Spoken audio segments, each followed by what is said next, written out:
Hey, what's up? And we are back with another stream. What's going on, everybody? Welcome to Silent Pockets, place where everything but silent. As usual, I'm your host, Isaiah, back with another Big Brother ranking stream. Yes, this is going to be our third, technically fourth, because we skipped Yeah. one and a half, but we good. I'm back with the Big Brother super fan herself, Lovina. Lovina, what's going on? Hi. This is just what we do now. Are we gonna do third placers next? I feel like there's some really good third place finishers too. Like Vanessa. Come on. Um, A friend actually reached out to me and told me we should do that one day. I mean, I'm down if we're doing this. So we're gonna go to fourth place. We gotta stop at some point. First boots. Oh God, that's a good one too. That's kind of Yeah, hard to rank though. there. But yeah, we're back. If you haven't read the title, I got you. We're ranking the runner-ups, aka the second placers of Big Brother tonight. If you haven't already, we have a couple streams where we rank the winners. We've ranked every single Big Brother player that's made jury, and we have a dated one, but we also ranked the Big Brother seasons, which I do plan on revamping towards like the end of my series. But tonight we're gonna rank the runner-ups. I'm very excited. This is Lavina's idea.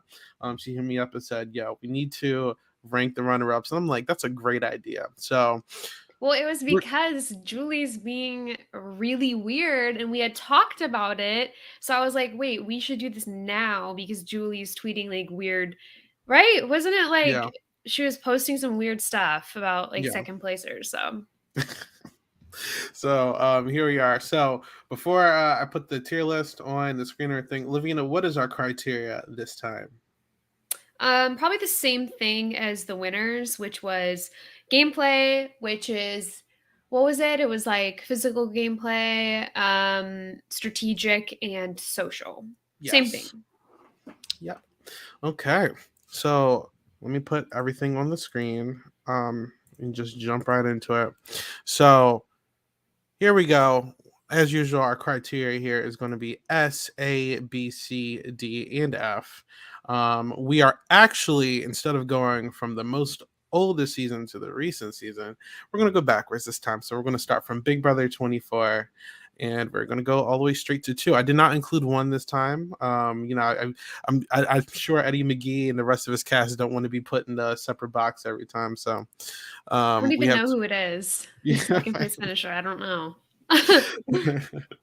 So yeah, we do have 23 runner-ups to rank. Honestly, looking at these are some really good players and there are also some really bad ones. So but I'm excited to do this. So let's get started. So we do have our first on the list from Big Brother 24. You just actually lost a couple of months, a couple of weeks, months on. It's not that long ago. Monty Taylor.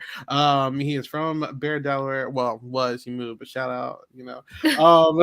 But let's see, Monty. He was won HOH 3 times. He's been a veto winner 2 times, and he was only nominated twice. He was a part of the infamous but failed alliance called the Leftovers. He was also a part of Palace Pack, the Pound, Oasis, so on and so forth. Obviously, for the time being, had a little fling with Taylor. Yeah, and he was also very close with Turner, and played a big part towards the end of the season, where he eventually takes Taylor to the end and loses to her. You did get one jury vote that was from Turner, but Lavina, what is our thoughts on Monty here for our list? I think Monty. I think his last few weeks um make me lower on him because he really truly believed that taking Turner would get him the 7-0 win, would get him a unanimous win. Couldn't be further from the truth. He completely Yeah. misread and misplayed at the end, thinking that Taylor was the weak player. I think that I want to empathize with players who are in the house because clearly they know way less than we do. that's a huge thing that we talk about for everything when we talk about this show. But even if I was in the house, I would notice, dude, this is kind of her season. Like, come on, like you've got to recognize that at least. And he really failed to do that. And you could say obviously he's a really good he's a good competitor.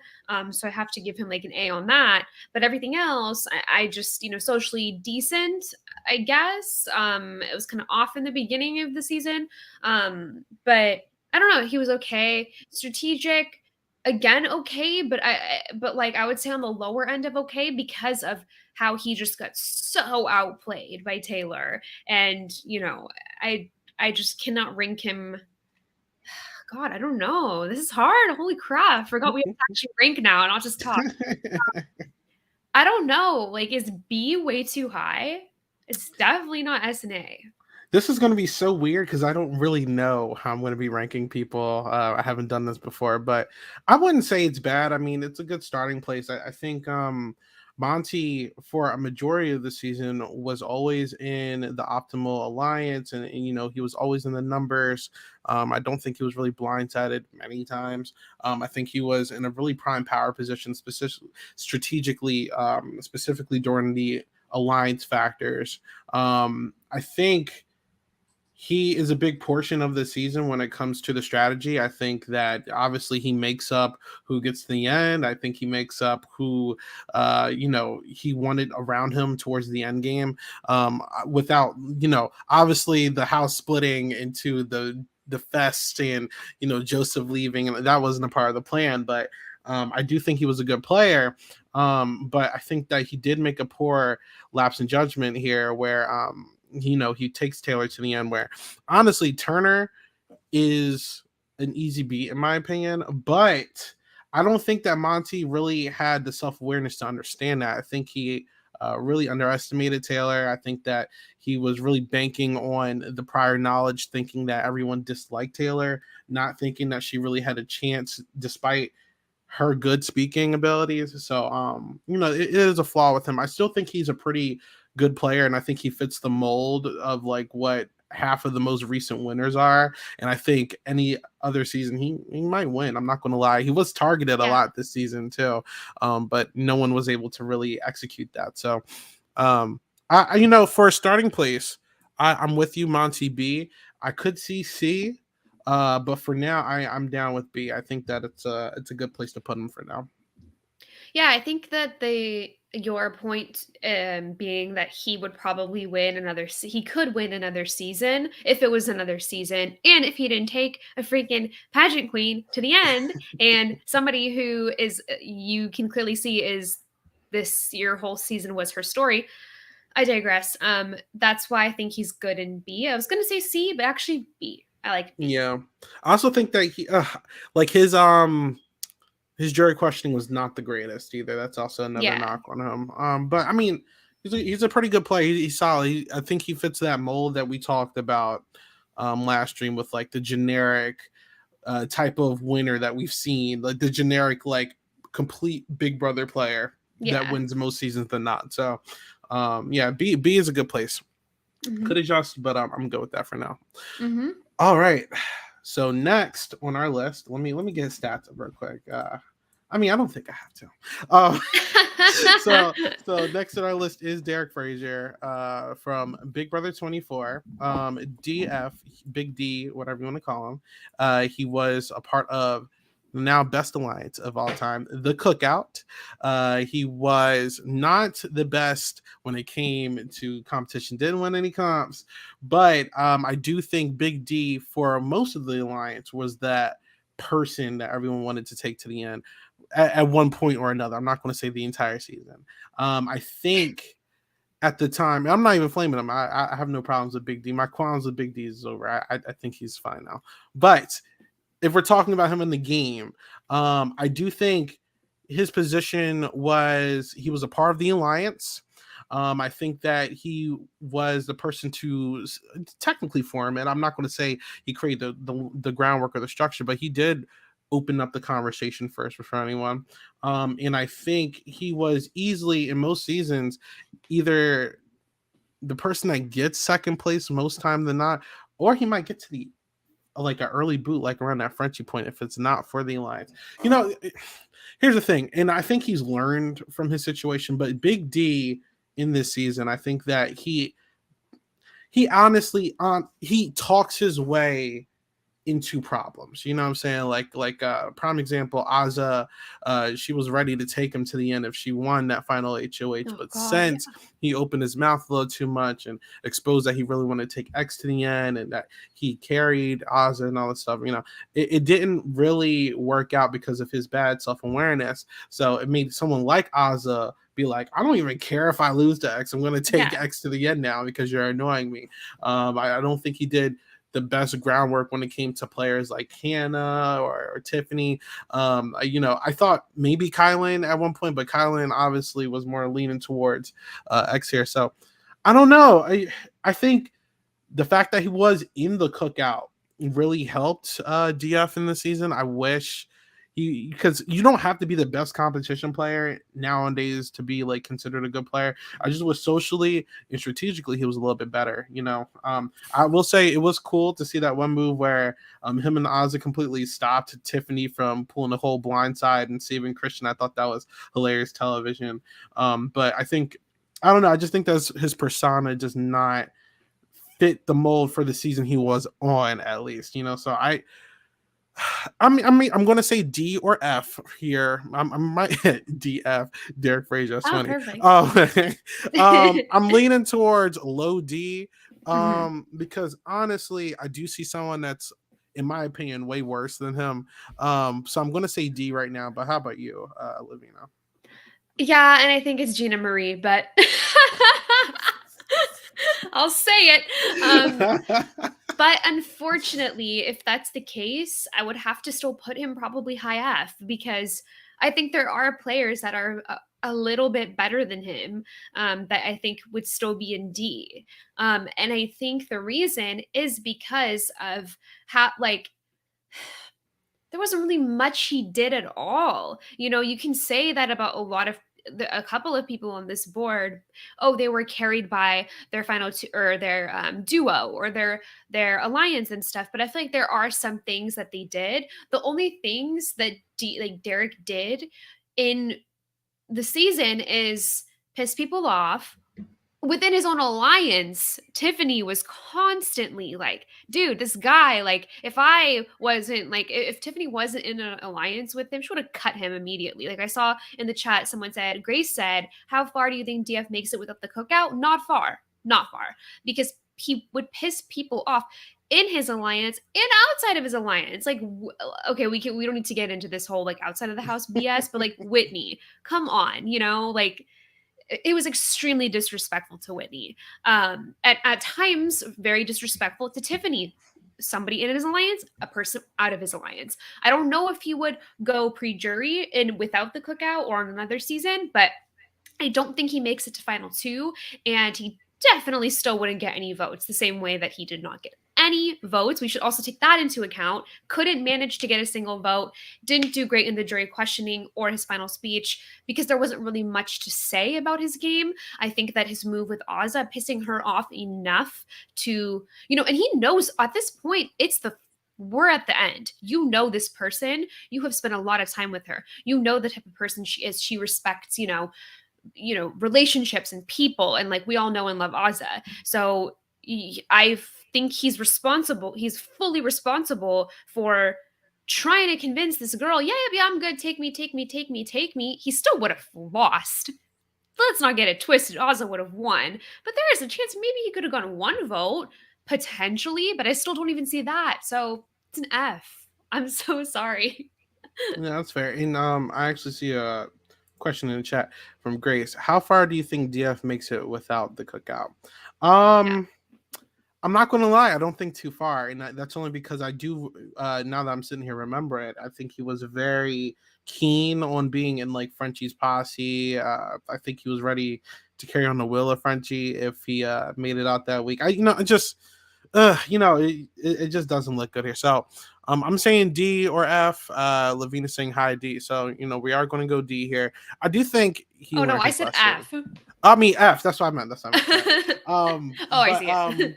um, I do think that potentially if he were to play another game, he learned his lesson. Yeah. But for now, obviously, we're non-biased here. For anyone who's watched or hasn't watched us choose for, we are not biased. We have to put out the facts.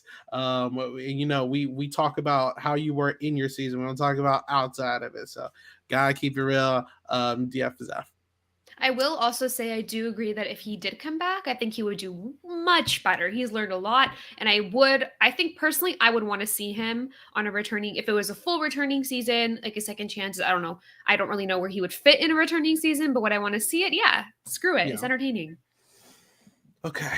All right. So our next person from Big Brother All Stars is Enzo Palumbo. Lavina, what's some things that Enzo did in his game?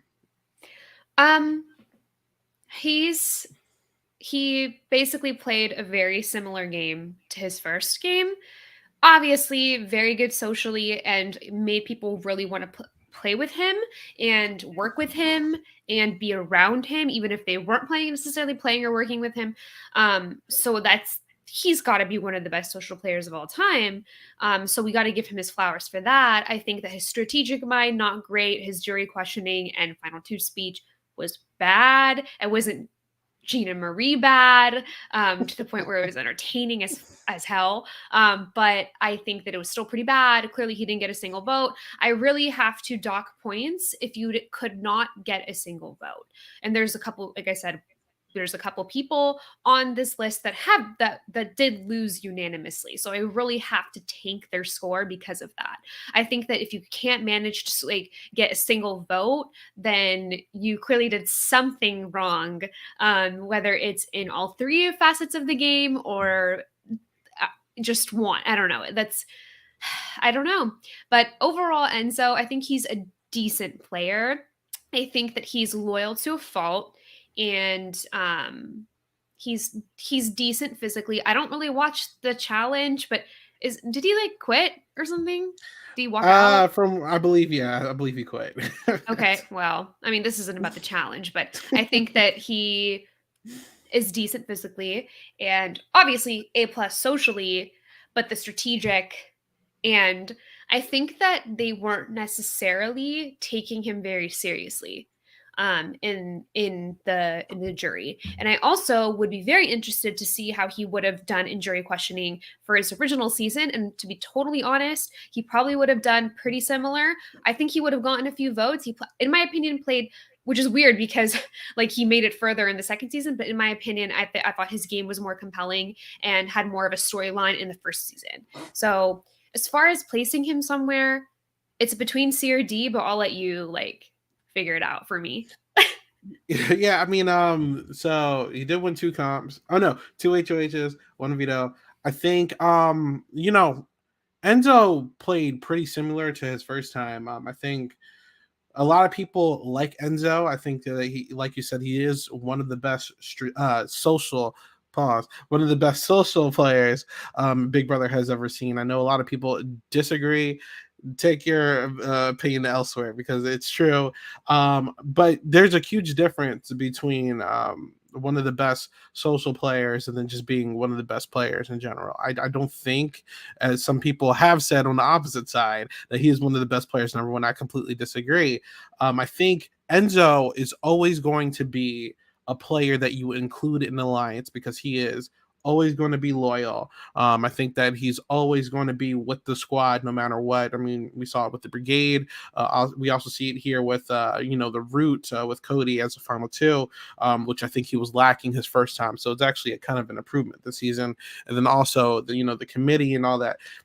He is always going to be loyal. I'm never going to forget the one scene where I think it was either Bailey or Dave Vaughn. It might have been Bailey.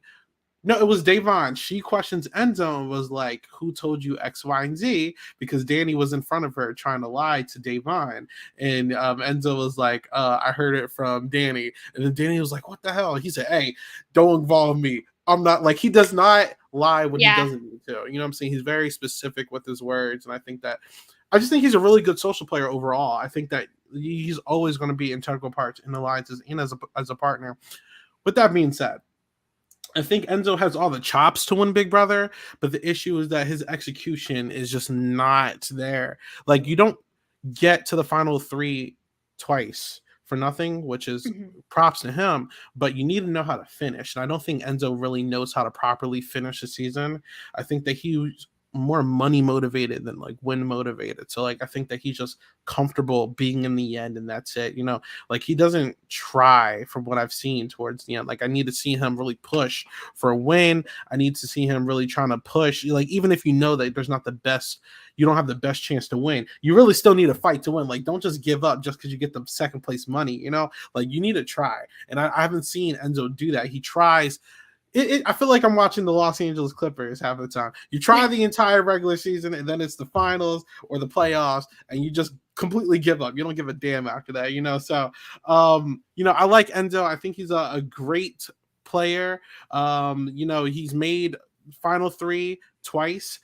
There's only a few people to ever do that. So anyone who thinks he's a trash player is out of their mind. But I do think that he has one of the worst win equities ever.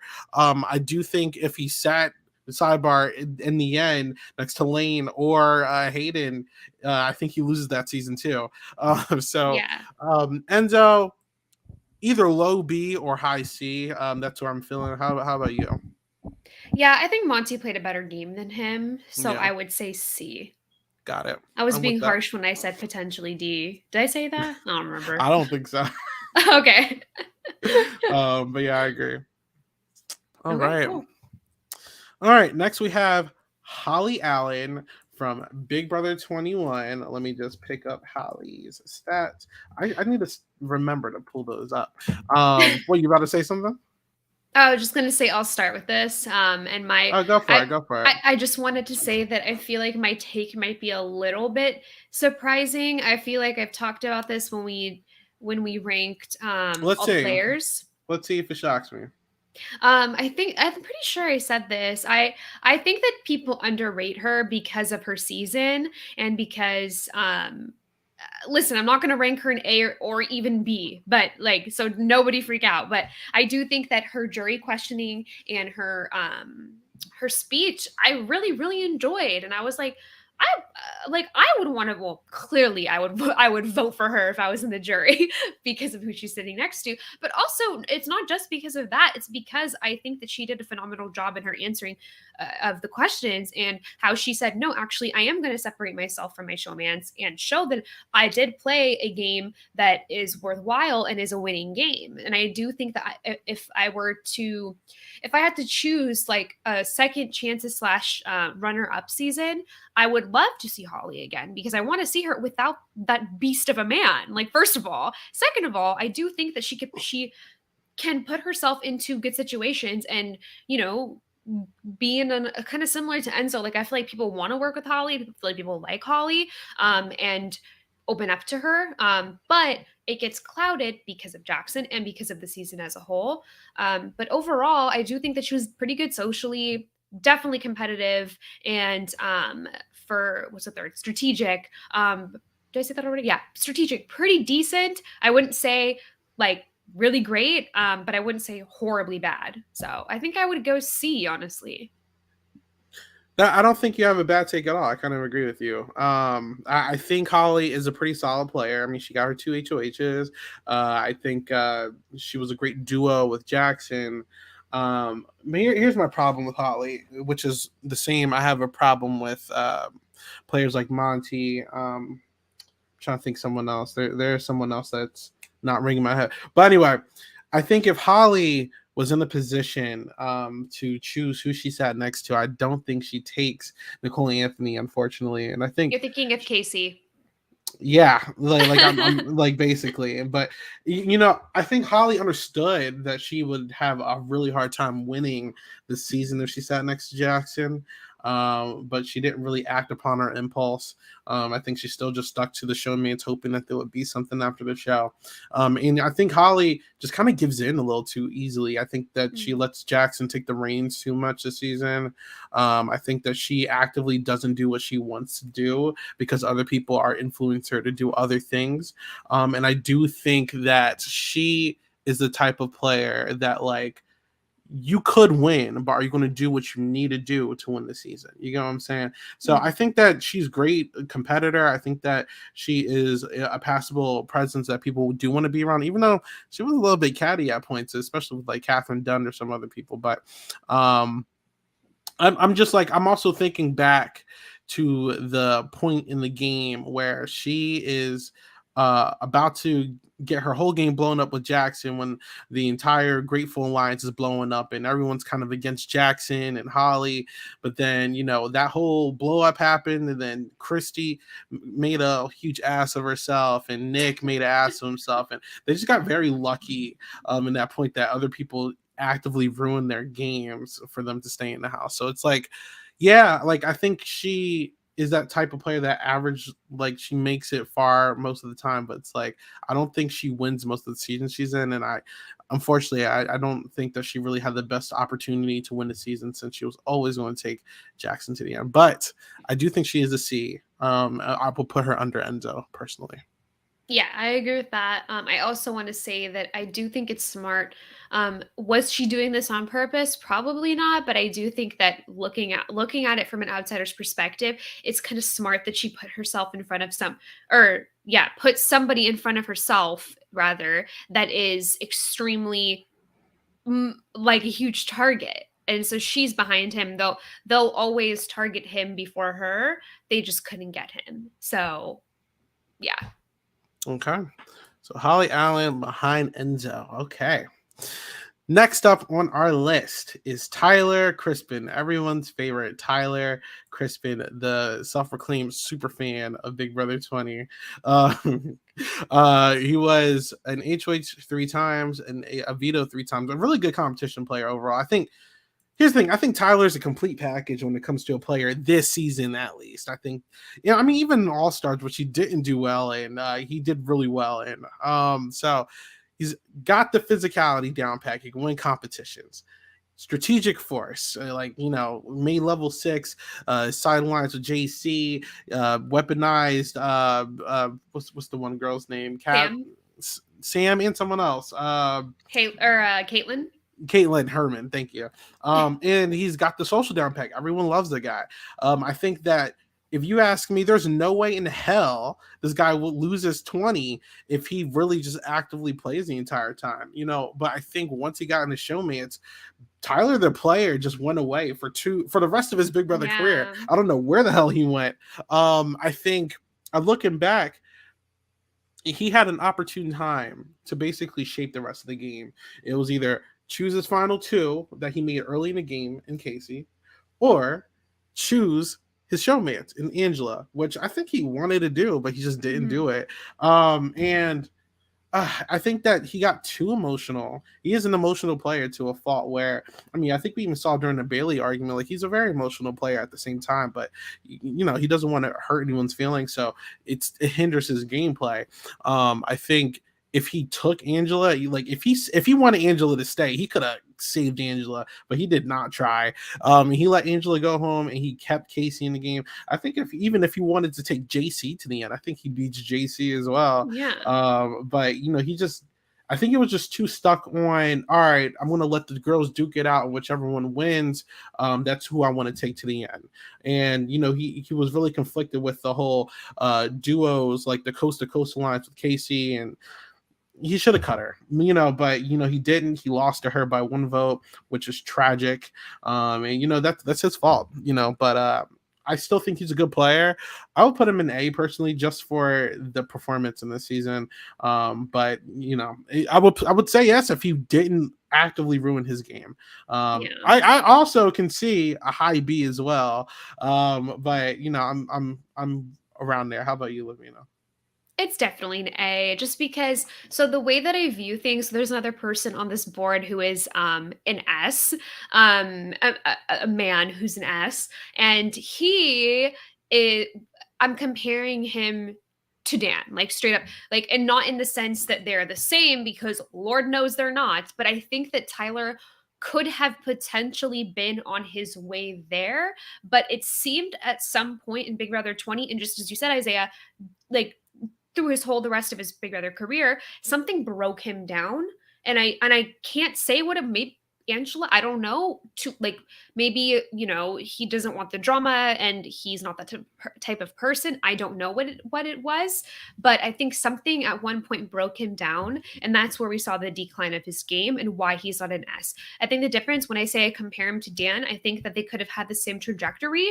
Obviously, I'm talking a little bit more of Dan in his winning season. But I think that something I learned while listening to Dan on many podcasts, excuse me, is that he always says that whenever he played Big Brother, he would check his feelings and emotions at the door. He would really become like honestly like a shell of a man, just to be able to do, especially in 14, the evil shit that he did. Like, let's be perfectly clear, that man's evil. And I think that Tyler was like, okay, this guy's on his way. Look at him talking to the cameras, like, like when Caitlyn walks out the door, he's being a little shady, like whatever, and he's manipulating her. That reminds me of Dan. Like, and I think it was after this season where I always freaking bring this up, where Dan had tweeted after Casey won that, the Machiavellian, style of gameplay is dead. And I think that that's the perfect person to deliver that message, because I think that, he just didn't go all the way with it. And he would have been an S if he had lost, for the purposes of this podcast. If he had gotten second place, he would be an S. I think that if he was a winner, I don't know if he'd be an S. That's a different conversation for a different time. But I do think that he's A, but something just broke him down, and Tyler never came back. I think he's just too of an emotional person and very empathetic. Yeah.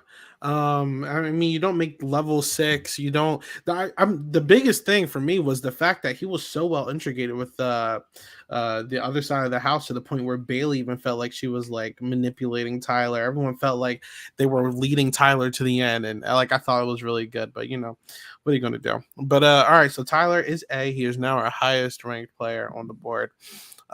Okay, so our next person that we are going to talk about back to back, so I guess we can kind of like put both of his games in one place, is Paul. The first. You have two Pauls. I just noticed that. 18 and 19 are both Paul. Paul is the only person to get runner-up both times that they've played. But I guess, how do we want to do this? Do we want to talk about Paul's game as a whole or separately? I mean, let's just do it as a whole. Okay. So 19, obviously dominant, ran the season.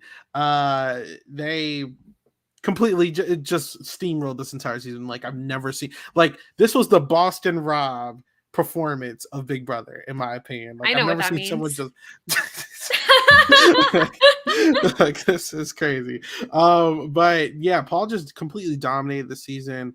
The way that Paul took Cody's alliance from the way Paul took Cody's alliance from him, the way that Paul put themselves purposely in the middle of all these duos, to the point where they all thought that Paul was the third person in each showman / alliance out there.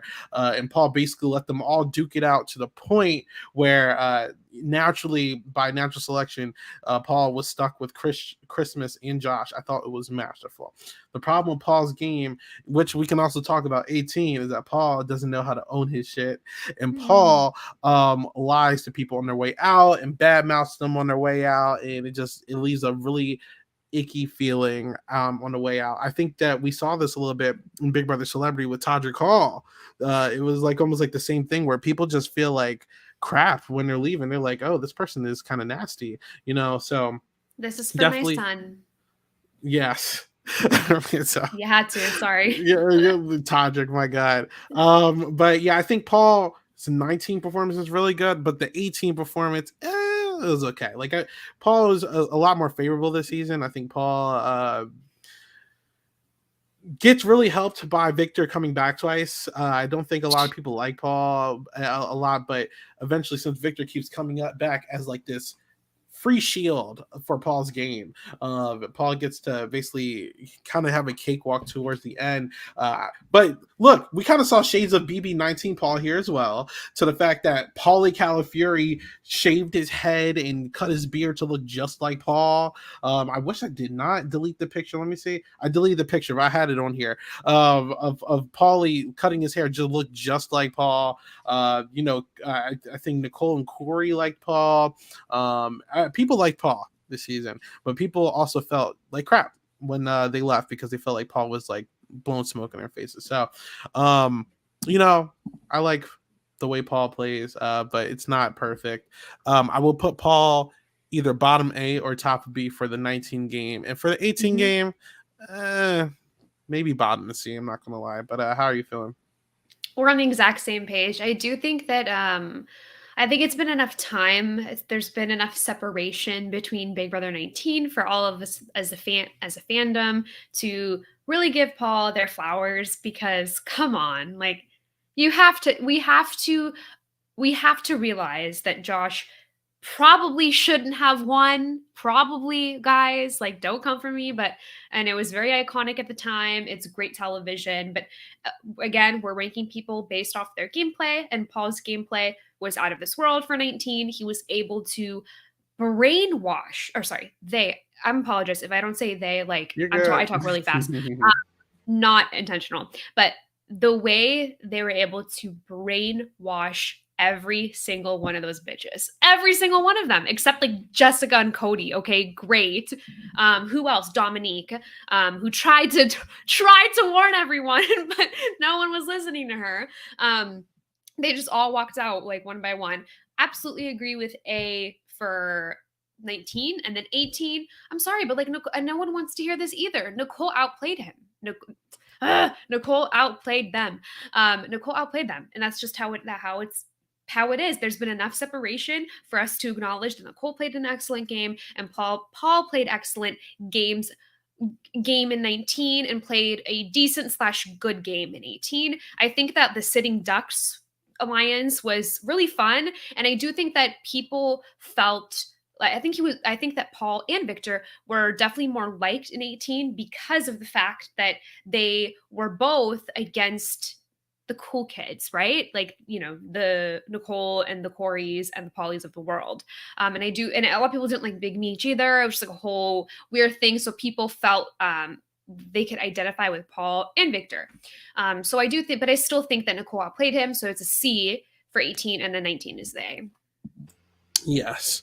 I was about to say something really important. Oh yeah. Also, just a reminder, Paul only lost by 1 vote both seasons. So only if they learn the lesson. But you know what? So we're going. You said what for 19 ball? For A, underneath Tyler, because right. I think that also another thing I almost forgot is during 19, everyone was just so like, we're rooting for good TV. Paul was a bully, blah, blah, blah. They were just like, okay, the buzzwords, jury management. Totally. Like, I'm not saying that I don't agree with that. I just think that everyone was leaning a little bit heavy on that because they were trying to justify the bitter jury, which, yeah, I agree. And I remember Elena in the jury was like, well, there's such thing as a bitter jury and I'm a bitter juror. It's like a very iconic, like, whole jury segment that I have freaking memorized by this point. And I understand that. And I do think that there is a level of, truth to that. You have to, as Grace is saying in the chat, as Isaiah, you said, own your shit. I think there's plenty of players that haven't done that in the past. And I think Paul is the figurehead of that. So, yes. All right. And then we said 18 Paul, bottom of C. Okay. Would you put Paul above Holly? Well, Holly? I say yes. Mm-hmm. Yeah, that's fair. I almost forgot to bring up real quick. Oh well, they won a lot of comps. I'm not going to get into all that, but yeah, they won a lot of comps. That wasn't necessarily like the most famous thing about their games, so we're just like, which is crazy because they won a lot. But yeah, okay, so broken as well. Number of days. So next is the twin Liz Nolan of Big Brother 17. Liz, let's be honest. Liz does not have the best social game. Liz does not have the best strategic game. Excuse me, but Liz is a freaking comp beast, and I think Liz being able to win so many competitions on top of Liz having a twin definitely helped this season. I think the fact that they clinched herself to Austin, first of all, was pretty good, because I think that showmance definitely played dividends to their game and really helped them with their longevity this season. I think that she got put in a really good position because Vanessa and Shelly really thought of weaponizing the twins for the alliance, which is pretty dope. But I really think that Oz twin situation and then her connection with Vanessa was the big thing that helped her. But you can't doubt that Liz is such a great competition player. She won 3 HOHs and then 1 veto, but like she was like a roach that you couldn't get off the wall. Had it not been for Vanessa completely mind-boggling Julia into screwing Austin over, I do think that Liz here could win. I mean, I don't think Vanessa would. I mean, Vanessa could like adapt from like whatever happens in the future. But if all 3 of the Oz twins make it past that week untouched, then like I don't know how we don't get an Austin or Liz win here. Like I do think they would have steamrolled from there. So I think Liz is a good player. She did get 3 votes to win. One of them arguments being pretty bitter. I mean, that's okay. But I do think, but I mean, look. So she doesn't beat Steve. Obviously, I thought that Steve was going to win if he made that move, which he did. Here's a real question. Does Liz beat Vanessa? Because there are people out there who do think that she beats Vanessa, because Vanessa had a very bitter jury. Potentially, a lot of people in the jury did not like Vanessa or her antics. Obviously, Austin was salty, and Julia would have voted her sister. And then you got So you got what's Becky, who I'm not sure she would have voted Vanessa, because she did not like Vanessa that much. I'm not sure how Meg votes. I'm not sure how James votes. I think Steve and Johnny Mac vote Vanessa, but I mean, look, that's 3 votes there. So I don't know. It's really coming down to Meg and James at that point with who wins the season. So the conversation is there. She could beat Vanessa potentially. But anyway, that's hearsay. I think Liz is around where Holly is. I would put her over Holly though, personally. They're both good comp beats, but I mean, I don't know. How you feeling about Liz? I'm saying D because I think that, like you said, there wasn't really a strategic mind there. There wasn't really she wasn't prioritizing social, especially considering, okay, well, I have my sister here. Now everyone knows, and now she's in the game. Okay, great. I want to hang out with her. I want to hang out with Austin. Do really disgusting things in the bedroom that we were all subject to see. So that's really fun. But besides that, I don't think that there was really much going on. I feel like she kind of just stumbled. This is no disrespect to her, but I feel like, back to Paul as well. Paul wasn't necessarily a fan of the show. And they also didn't even go back and watch their first season. I remember hearing that in an interview. So maybe that's a potential of why the latter half of the game performance wasn't as good, wasn't owning their shit, that kind of thing. Liz, similarly, I don't really think Liz or Julia were huge fans, kind of just stumbled in. And half the time I'm like, does she know what she's doing here? Is she being dragged to the end? This, that, and the other. I think that she's smart to have put herself with someone like Austin, behind someone like Austin, behind someone like Vanessa. Clearly they're gonna take strikes at those 2 ahead of her, which is what happened. And I don't know. I don't think I can put her in C at all. I think it's D for me. Listen, it's fair. I think her and Holly's game are very, very, very similar, both in showmances. Both their games are both centered around competitions. I don't think either one of them have the best strategy or social game personally. But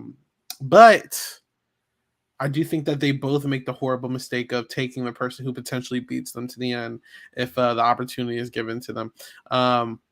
Does she beat Austin if Austin doesn't get blindsided? No. Okay. No. So we're going to put Liz high D, She also could be C, personally. But I'm, but there you go. Okay, so next is Cody Calafiore. The second person on this list that has actually won a season since they played again.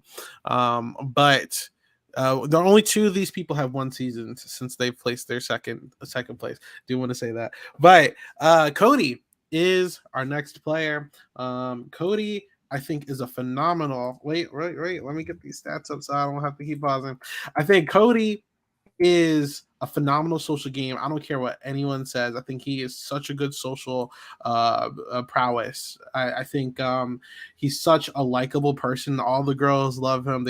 Everyone thinks that he's attractive. I think they think he's charming. All the guys want to be around Cody. Everyone is obsessed with Cody. We see this in All Stars, and we see this in 16. You got Zach wanted to do the Zach and Cody alive. My God. Even Caleb's still cool with him, even though him and Caleb did not get along and they were beefing over Amber, but who cares? I think he has a good strategic mind. I think that, his input when it came to things with the Hitman was really good. I think he has a lot more of aggressive strategy than Derek, and obviously it works out because we saw him do it perfectly in All Stars 2.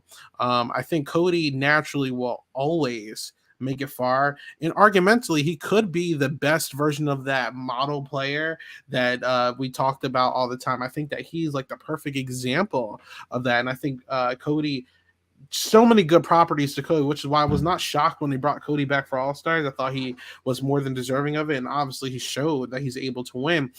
The thing that's always going to loom over Cody is his decision to bring Derek to the end. Because I'm going to be honest, I think he knew for a fact that, look, let me stop. I think Cody thought there's a slim chance that he could rival Derek's game.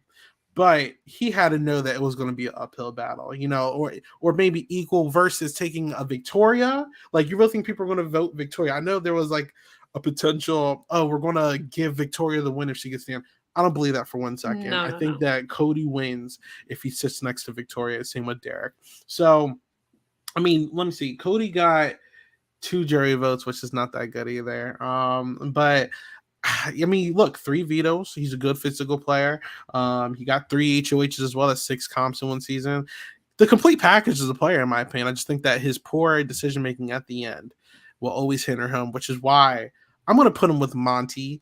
I think him and Monty have very similar games. I will put him. I don't know. What's worse? Monty taking Taylor to the end or Cody taking Derek to the end, Lovina?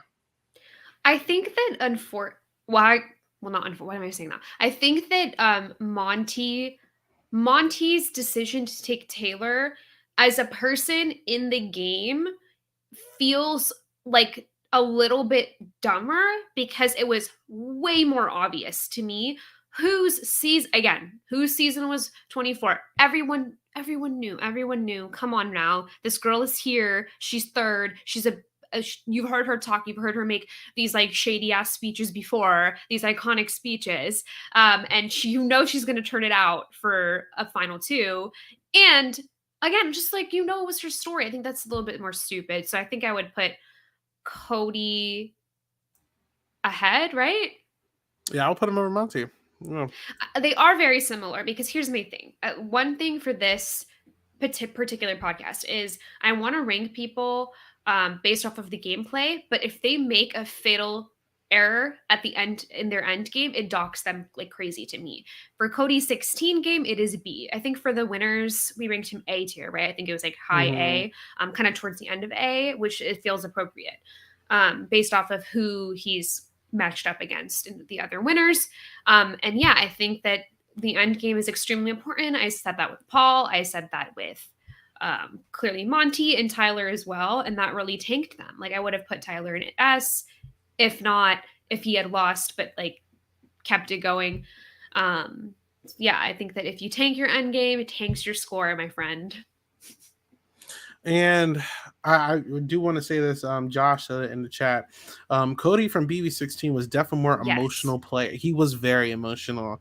I think Derek definitely stopped him from doing a lot of things, specifically taking a shot at Caleb at the wrong time and Frankie that would have completely blown up in his face. So I do want to agree with that. So he is still a good player, but he's not going to be an A. So we are going to put him top of B for now. Next, we gotta talk about the cockroaches. We gotta talk about. Let's be honest. Throw Like, come her. on now, she's horrible. Like, no Okay, shade. wait. Gina Marie is so bad. Wait. But the one thing I want to say about her is that she was fearless. She was like, nope, I'm taking Amanda out. I'm taking Amanda out. That was one of the most compelling weeks of that season. And I think that if she hadn't done that, no, we're talking about her game. I'm not talking about Andy. I think, then was that even good for her game? I thought, was that even good for her game? Because it's really great for Andy's game. And he won over her eventually. So I don't know. Listen, I don't think Gina Marie had a single shot whatsoever winning the season, no matter what happened. Yeah. Like, let's be. She could have sat next to Spencer. She could have sat next to Andy. She could have sat next to Judd. Anyone in the exterminate, she loses to. No shot in hell Gina Marie wins the season. I don't think anyone left the season really caring for her too much. She was such a bad social player. Like, she would blow up on people. I remember she was very emotional, crying over Nick's mug the one time. Got in fights with a lot of people, like Aaron and Amanda and half of the house, Alyssa. She was an okay competitor. She won like 2 HOHs. No, she won 1 H. No, 2 HOHs. I was right. I mean, she was part of the exterminators, but she was kept around because of how bad she was actively doing. Andy didn't think that she was a threat whatsoever, so he literally dragged her to the end. And he also, mind you, not to cut you off, but I will forget. He obviously used her to say that one line in his final 2 speech where he was like, I made a pact to this woman. I'm loyal. So he was able to take like, okay, well, I played this really snaky and ratty game. Yes, it's true. And it was effective because of this, but also I have this side to me where I am loyal. But come on, Andy, like we knew why you were loyal to this particular person because you knew you were going to beat her potentially, 7-0. He didn't, but yeah, no shot. Look, Gina Marie got 1 vote. Oh, wait, hold up. That's the wrong person. Gina Marie got how many votes to win? I'm curious because I don't remember. She got 2. 2. She got 2 votes to win. So I'll give her that. But yeah, horrible. Judd. Worst runner-up ever, in my opinion. I don't see anyone getting any lower than that. Yeah. There's not much to talk about with this one. So she's pretty pretty awful. Yes. Pretty awful of a person as well. Sorry. Okay. All right. So our next one. I mean, look, it's funny. We're gonna go from the worst person never to win to one of the better ones never to win. Dan Giesling. I mean, come on. He's a S tier, right? I mean, yeah. Like, okay. I don't want to be a hypocrite because I think that there's definitely things he could have done better in his end game, but shit, the impact's coming. The impact's coming, Isaiah. I'm like trying so hard not to let it. There's definitely things he could have done better, but I think that he really like spearheaded. You take over. I have no idea. Dan is amazing strategically. He's amazing socially. He's amazing physically. He's a complete package as well. I'm not going to sit here and talk about his accomplishments. If you don't know what Dan did, then why are you here? The issue is just to talk about his 14 game. Dan, in my opinion, at least, has one of the worst jury management performances in Big Brother history of the season. To the point where if he's Paul. I think worse than Paul because Paul was 1 vote away both times from losing. Dan wasn't beating Ian, wasn't beating Danielle, wasn't beating Shane. I don't know who Dan could have beat maybe Jen City. If Dan loses to Joe or Jen, my God. But Like a We kind of iconic. majority of this cast, Dan loses to, and it's not only. I do think he actively pissed people off, but there was apparently like a sentiment in the house that like no returnees are going to win this season. So that's also to blame. But regardless, it doesn't matter. Dan is just that guy. Like he's just so good at everything. He's such a good manipulator. But if we're going to be fair here, he is really bad at jury management, which is what is possibly going to stop him from being the top of this list. I will be honest, Yep. but I do think jury management aside, though, a crazy game regardless. Like he's so good. I think him and Paul both did such a good job. I just think Paul had a lot more command. But see, this is kind of hurting Dan's point, because why am I putting Dan over Paul at this point? I think there's just still other factors. Like I Yeah. do think that Dan is still a better strategic mind. That's massive. I still Yeah. think that Dan is better socially because there are some people that it got a little bit nasty during 14, but it was because of gameplay, in my opinion. So, right? Like I would say it was pretty much like gameplay related. I'm just like, but like how, like who does Dan beat? Like, I'm just like sitting here like, does he beat anybody in his season? Yeah. I mean, I do think he beats Joe. I do think he beats Jen. That's really specific. It's very specific, but Danielle. Does he beat Danielle? I don't know. I think he does. I don't think he beats Danielle. I'm gonna Really? be honest. Brittany, Ian, Shane, Frank, Jen. That's 5. I don't even Joe. Like he does not beat Danielle. This guy, I'm gonna keep him an S, but Yeah. I'm gonna be honest. This might be. I don't know if this is biased or not, because he does not beat a lot of people in this season. But let's say this. This is a very specific case here. I don't know. Yeah. That's what I mean by I'm like, I don't know what to say. Like you take over because of the impact portion. But another thing I will say to make us feel better is that he's not going to be at the top of us. He's not. But what I'm saying is like, all right, in this case, it's a story of skill set trumping the fact that he loses to most of the people this season. But as well as saying that, it's like you could say the same thing about Paul a little bit. And Paul only loses by 1 vote. That's why I'm just like, is it fair to really put him in S? Like we really like. I'm gonna keep him there because it doesn't feel right not to put him in S. But I don't know if, like, I really don't want to be biased here. Like I can't tell if this is like a bad decision or not. Like we can revisit this if you want. Like keep putting people on it. But like I don't know if it feels right. I'm gonna stop myself from overloading, and we'll come back to this. Well, because when I look at the rest of the people on the board, I only see one other S. Yeah. So maybe we'll get there. We'll see. I'm not disagreeing with you at all. We both see the top of S here. Let me see 13. All right, but you know what? I'm malfunctioning. I don't do that a lot. We'll come back to that. That's the first time in like 2 years that I've malfunctioned during a podcast. Wow. Anyway, okay, so we're gonna move on. We're gonna move on to Big Brother 13 and come back to Dan's placement a little bit later. We're gonna talk about Porsche Briggs here. Porsche was pretty fun. I think that socially, I think that's her best aspect. I think she's pretty solid as a social player, to the point where she wasn't even on the same side as people like Rachel or Jordan, but they still vibed with Porsche. They still respected Porsche. And I think Porsche, this close to winning the season, she lost by how many votes? Was it 1 vote? Yeah. So Porsche loses by 1 vote here, because it is a 9-person jury. No, I'm tripping. Porsche loses by 1 vote, though. Regardless, she loses by 1 vote. I think that she's a very bubbly personality that people like being around. I think that she won. She won. Let me see, 2 vetoes and 1 HOH, which is fun. Not the best strategic player. I think that she is aided because Keith, first of all, is out very early, and she has the golden key to basically keep her around for a couple weeks. she's cool enough to the point where the vets trying to pull her in and the newbies still like her. She's cool enough to the point where she actively is working with Danielle and Kalia and making moves against the vets, but they don't feel slighted by her. They still like her.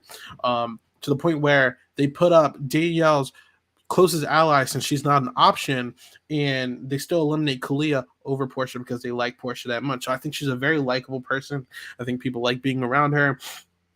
And hypothetically, she couldn't win a couple seasons because I think she is the type of person who will naturally make it far. But she's also the type of personality that could easily get shot at very early on because she kind of reminds me of Kara a little bit from the season prior that we just talked about, where you're just that pretty girl that's nice that everyone likes, but you can go. She could also be like an Ashley, like So, but this is a very specific circumstance. In her season, I think she was fine. If I were to rank Porsche, though, no shade, I'm going to put her in D. I don't think she was the best. I do think she is a fun personality that people naturally want to be around. That's why she made it far this season. But I'm just not really impressed with her skill set. Fun person, though. How do you feel? Yeah, I think that the comparisons are pretty decent. I think that Porsche has a little bit more of an edge, though. I feel like she did she to be fair to like Kara, we didn't see enough of her for me to come to this decision, but like we did see, I think, a decent amount of Ashley for me to think, I don't know if she really was I don't know if Ashley had her head in the game. I think that Porsche definitely had her head in the game. And yes, she was in an alliance, and a lot of people were saying that, well, everyone's just playing for Danielle. Like those two, Kalia and Porsche, are just playing for Danielle. And whether that's true or not, I don't know. I still think that she got herself into an alliance that was fighting for her. But just as you said, the other people on the other side of the house still liked her. Originally, my initial thought was to put her actually above Holly. But I mean, I could see it's definitely above Liz. Or I don't know. I don't know if it's behind Holly, in front of Holly. I will put her behind Liz. I'm gonna be honest with you. Behind Liz? Yeah. I'm not impressed by what did Porsche do? I think that she won. I think she was competitive. More competitive than Liz?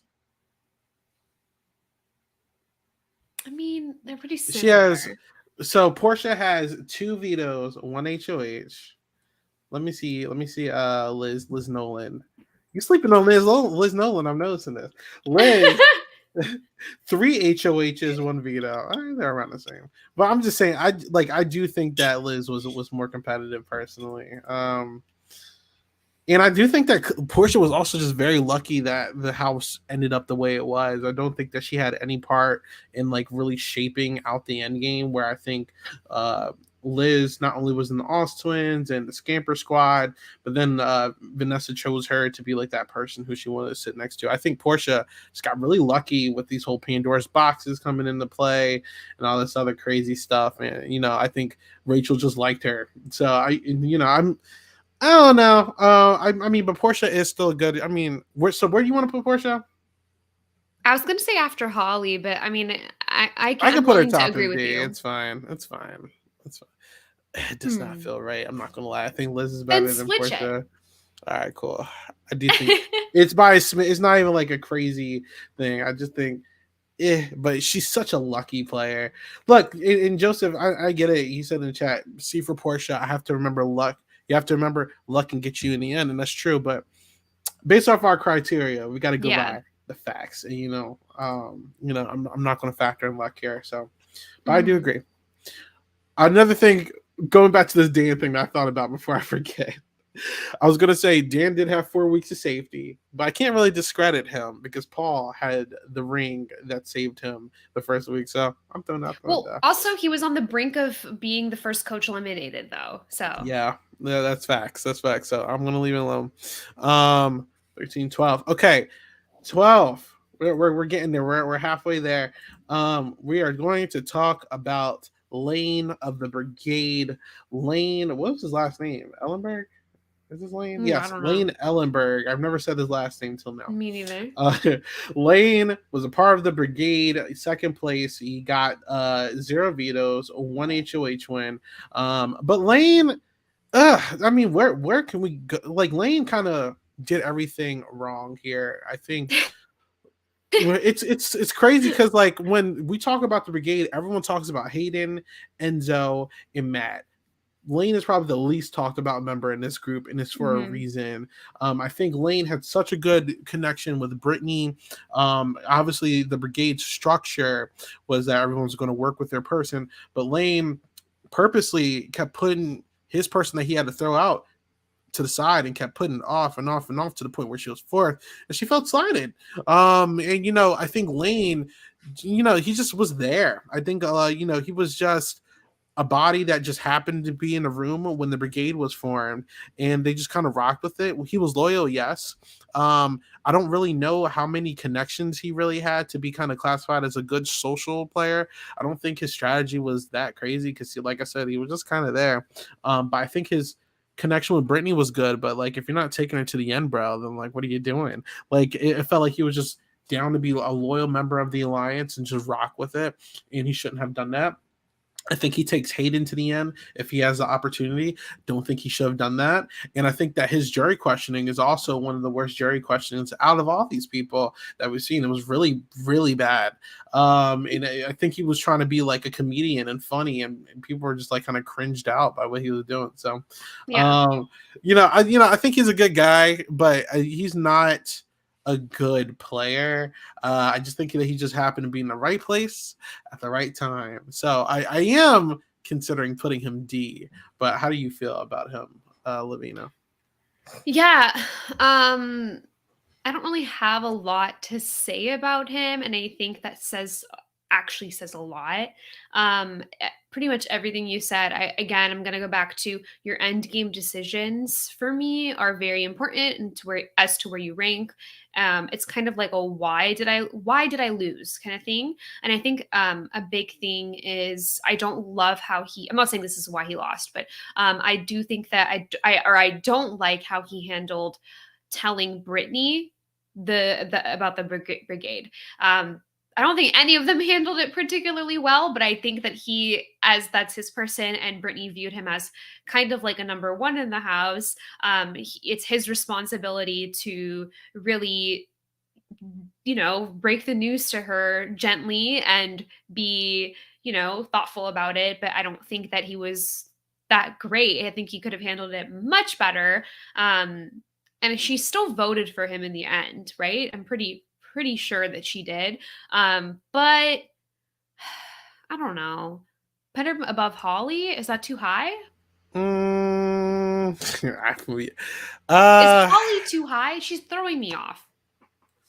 But then it's like, okay, if we drop her to D, it's like, oh great. It's funny that Holly is like the middle point. Like she's like the gatekeeping part. I know. I do think Holly should be in C personally. I'm just not impressed by Lane. I could put him top of D, I guess. I'm good with that. Yeah. It's definitely above Liz, but I'm just like, there's not any like Lane. There's at least something impressive with Holly, right? I'm not impressed by any of Lane's like attributes. Like he's not a great physical or social player. He's just kind of there, you know. Yeah. So and I think it hurts him. I don't know. I don't think Lane is good at anything. I just think he's just like average. You know what I'm saying? Like I remember when they were in the room coming up with the plan for the alliance, and they were like, "Matt's the brains, I'm the meow meow, whatever it was," which to me is like, okay, I'm social. Basically, the person who formed the alliance. Yeah. Yeah, and I think they said Hayden was the brawn, the muscles. Wait, what did they say that Lane was? Was he the brawn? Was he the? I don't know what the hell Lane was. See, like we can't remember. Like that's a problem. Yeah, he's just there, you know. So that's gonna hurt him. But I mean, you know, he got second place. So shout out to him. But there you go. All right. So our next person, speaking of bad jury management, is Michelle. Oh, I said Michelle. Is Natalie. Natalie from Big Brother 11. She did get how many votes to win? She got 2 votes to win. She did win 1 HOH, 0 vetoes. Natalie. I, you know, not a good player either. I think Who Natalie was a good player this season. Who? There's so many bad players. It's so bad. Yeah, I just like Natalie just pissed a lot of people off this season.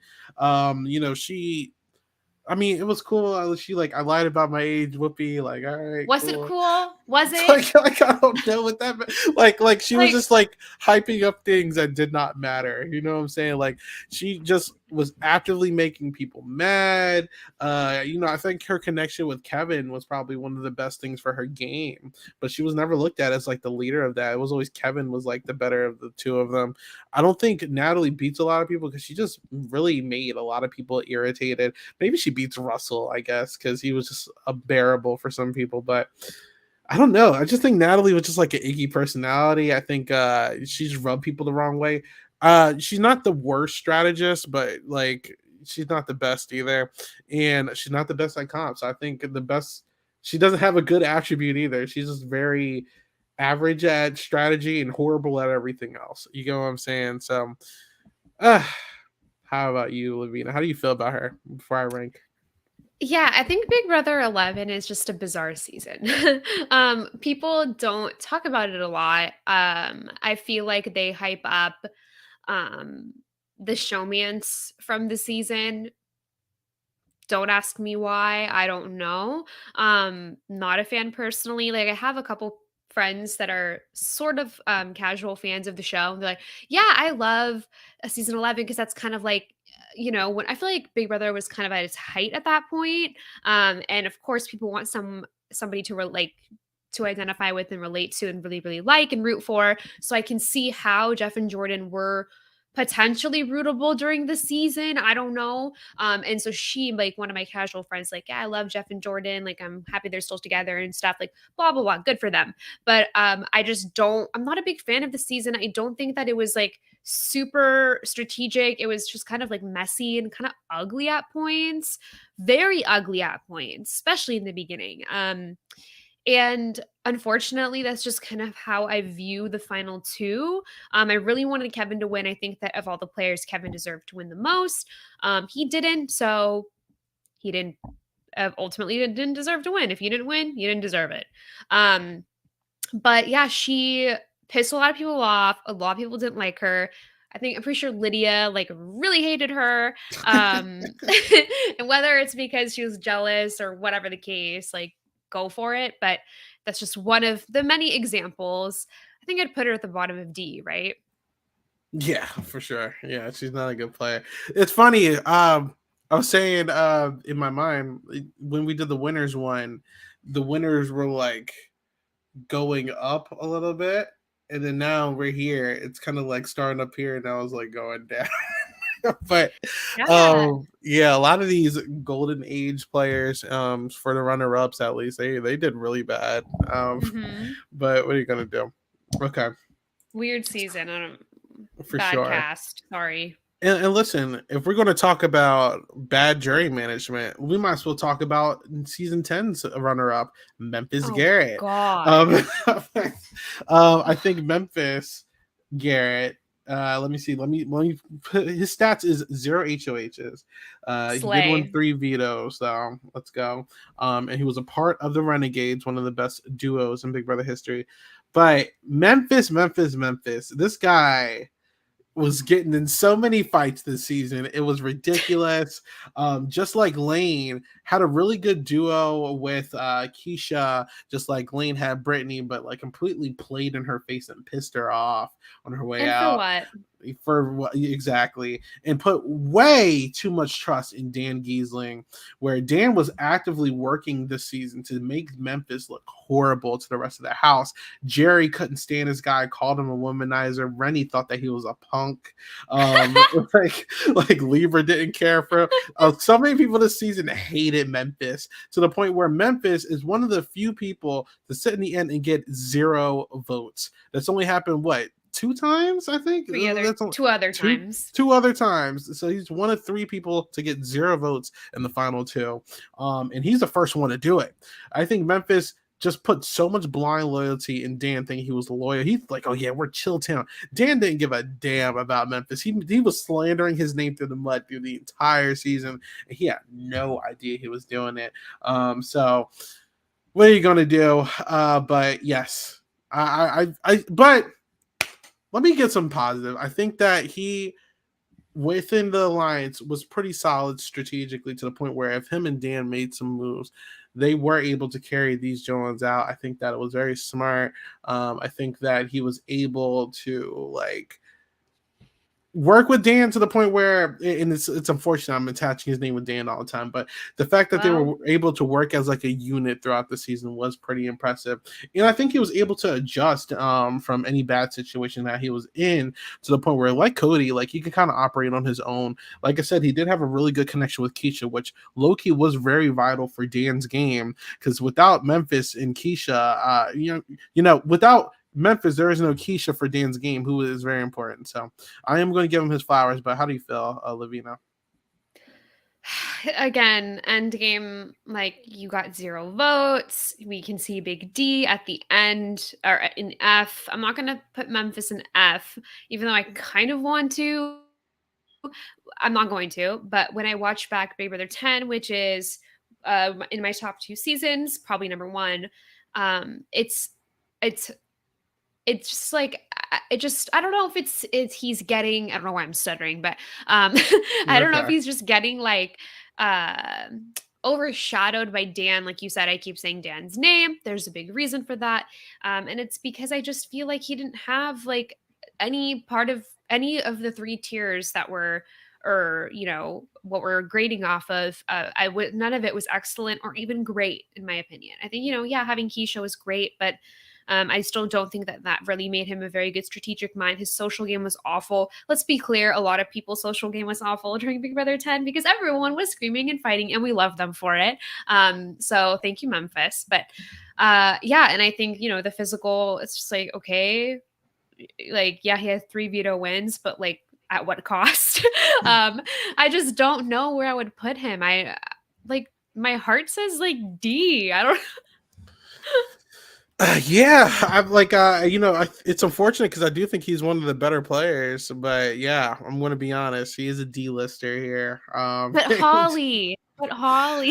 Yeah.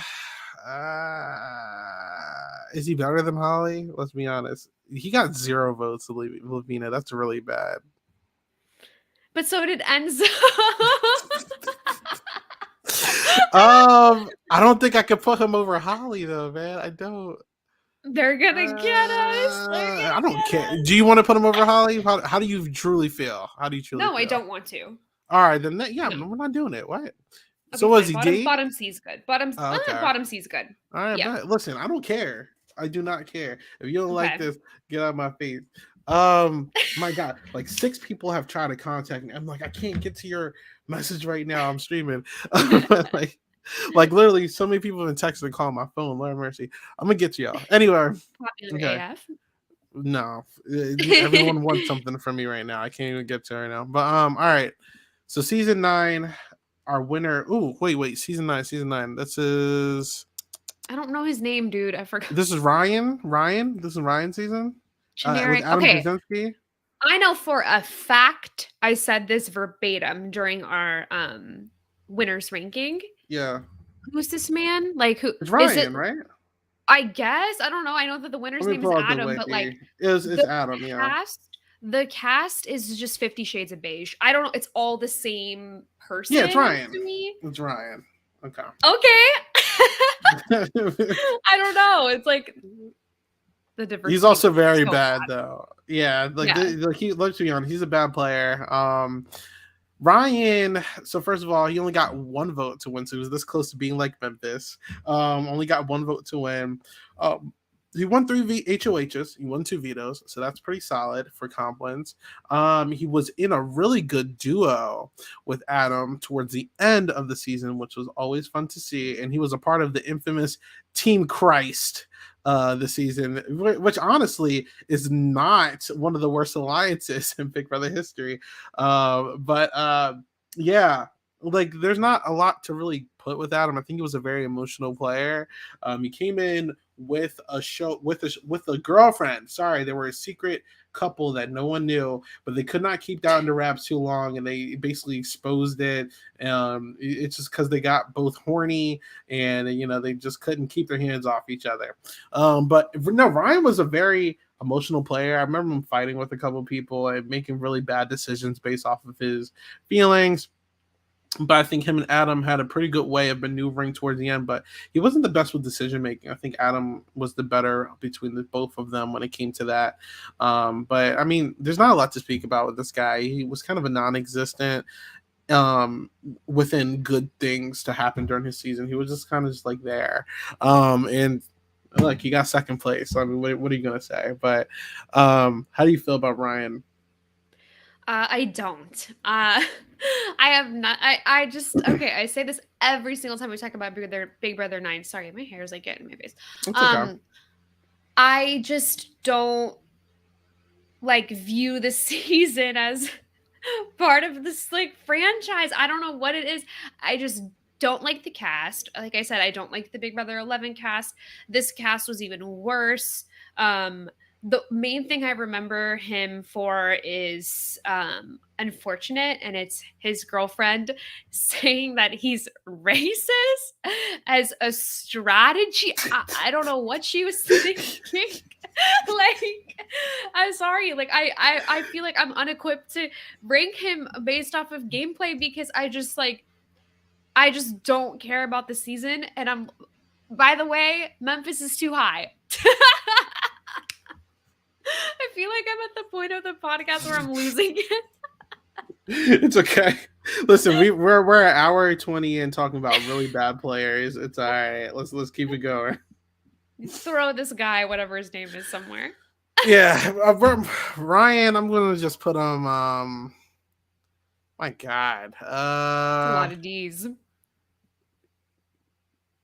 gonna put him in F, man. I think Derek Fraser was better than him. Yeah, Ryan was just bad. I'm gonna be I don't know. I'm gonna put him. I'm gonna put him here. Okay. No, but then I'll have to move Derek F up. No, I'm fine with switching them, to be honest, but I'm gonna leave it. Derek was part of the best alliance of all time. So, yeah. I don't know. We'll just leave it alone for now. But look, we're gonna make final adjustments at the end of this if we need to. Okay. I love how like our both of our brains are just frying making this. Like, this is crazy. Okay, so next.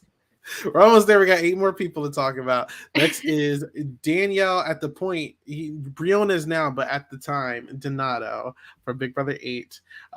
Danielle was, she was a part of the twist where they brought in a bunch of rivals in real life for these people, and she was paired with her dad. My God, she got the worst end of the stick out of everybody. But I mean, exes. Yeah. I don't know. They brought someone's like friend, high school rival. What? Like, what the hell? But then we got Evil Dick's daughter, Danielle, and it's unfortunate I'm introducing her as Evil Dick's daughter because that's really how she was portrayed in the season. Mm-hmm. I think she was, first of all, she was a force with competition. She won 5 vetoes, 2 HOH. Like, this chick could win everything, but she was really unbearable this season. And we just did a review for Big Brother 13, and it's kind of reflected here. Danielle's just a very emotional player, but this season it's amplified by 10 more than any of the 3 performances she has here. She just works with people she likes, and if she doesn't like you, she's not going to hide it. She actively argues with people she doesn't like you. She's very petty. She made a showmance with Nick when she really shouldn't have, but I mean, it ended up working out. She got very lucky that America's Player was in the season. But Danny, I don't think the jury cared for her. She was very bratty at times. She just it was just really bad.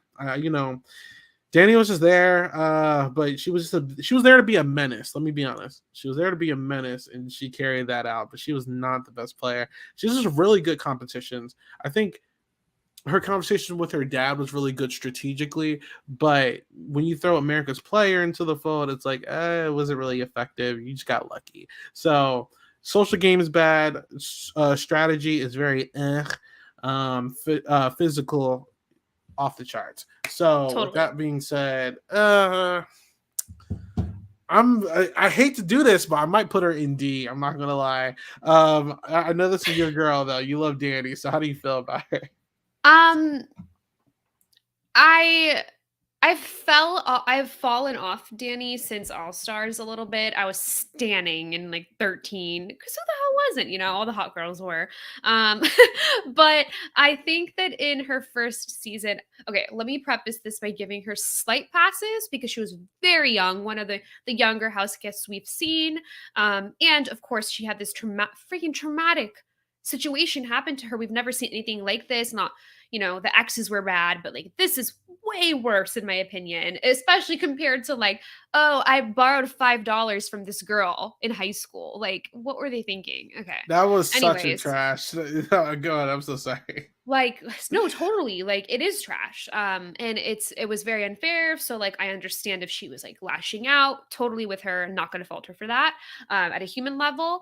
But I wasn't a huge fan of the cattiness towards, you know, other people. This is you know, in line with this, with a bad social game. Unfortunately, you know, she saw her dad was there. You know, they had sort of a strategic, like you said, some strategic conversations going on, but even if they didn't know it, they were being helped tremendously by America's Player, and that reflects on how we ranked Dick in our winners ranking because we just had to. We had no other choice.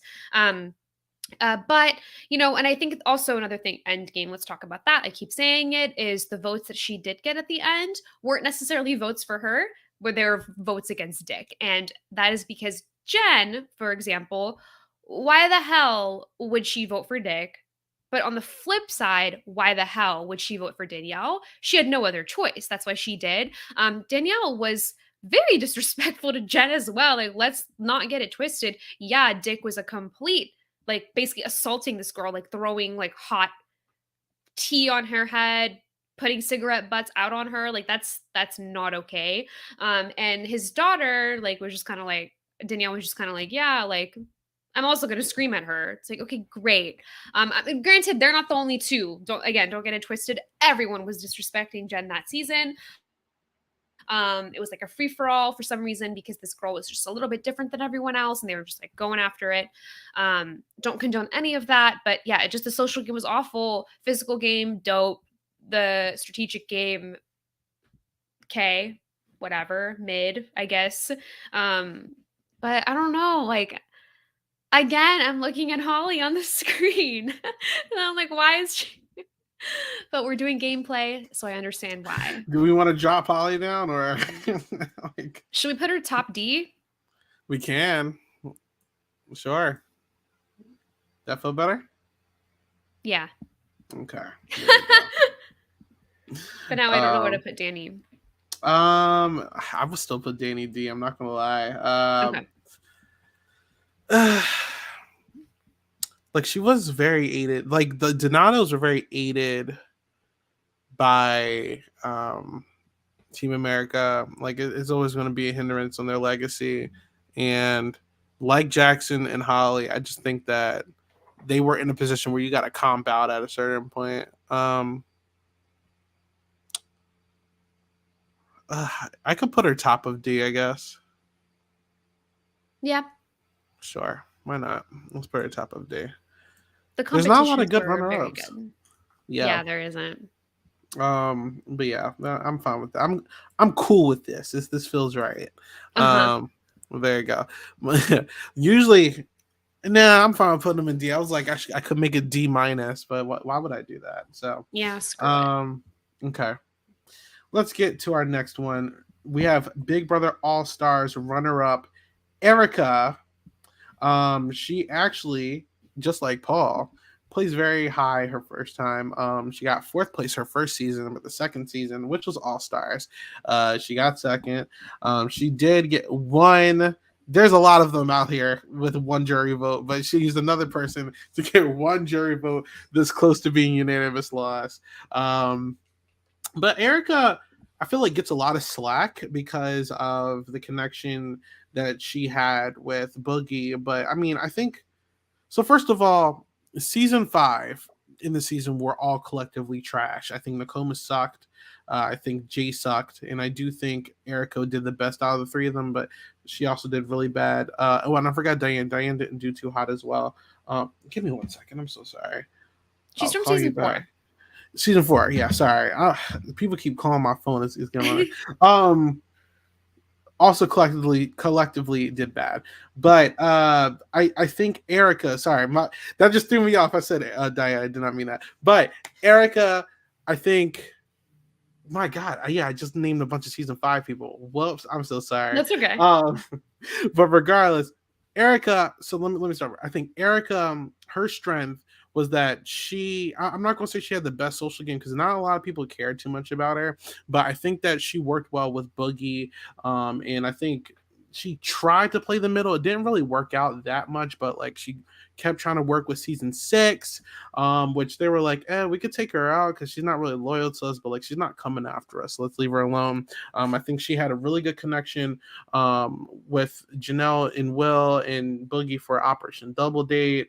The problem with Erika, she just was willing, kind of like Holly for a while, to just kind of like get dragged to the end, not really doing anything, not really stopping Chilltown or season 6 from like completely annihilating anyone who really wanted to work with her. I think she did have a good connection with George at one point, but it didn't last too long, obviously, because it's George. Like, let's be real. I'll give her credit to convincing Janelle to take a shot at the. I just looked at the chat. I will give her credit for convincing Janelle to take a shot at the Chilltown collective, basically, and was like, look, they're both offering us the same thing. We need to take down Will. Because honestly, if it had not been for that, I think that Janelle would have blindly just been like, all right, I'm taking Will to the end. That's it. You know, she completely changed and flipped Janelle's mind. So I think that was really good. But I just think the jury was completely off on her. I think she spent, unfortunately, most of the season being like second fiddle to Chilltown to the point where people just really didn't respect her game. And that's always going to be a big error on her resume. So I do like Erika, though. I'm not going to put her in D. I'm not going to lie. I will put her at the bottom of C, though, if it's up to me, though. How do you feel? Yeah, I think we should put both her and we should move Danielle up to C as well. Okay. Because I think that Erika walked into the season with the odds against her, because if you watch the first episode, nobody respected her. They were saying things like, I think Julie asked them, do you see anybody you think doesn't deserve to be there? And everyone was like, yep, we do. And it was just very obvious based off the follow-up DRs. It's about Erika. And even like Allison was just kind of like, why is she here? Sort of thing. Like, what is she doing here? So I think that she had that working against her. And I think I will say, though, another thing for something like Operation Double Date, I do agree with you that there is a sense of like, okay, everyone's like, okay, well, if there's a showmance, obviously not every time, but like I'm not trying to like get into like the social dynamics of this particular topic, but they often think, well, the man is dragging the woman to the end and the woman is going to lose it at the end and whatever. But what if that could be seen as a strategy, like in a way, because I think it's particularly, I don't know about Holly, but particularly for Erika, she was like, okay, well, this guy, I'm linked to this guy and he's going to take me to the end. So what if I cut off his like power source at the end, being Will?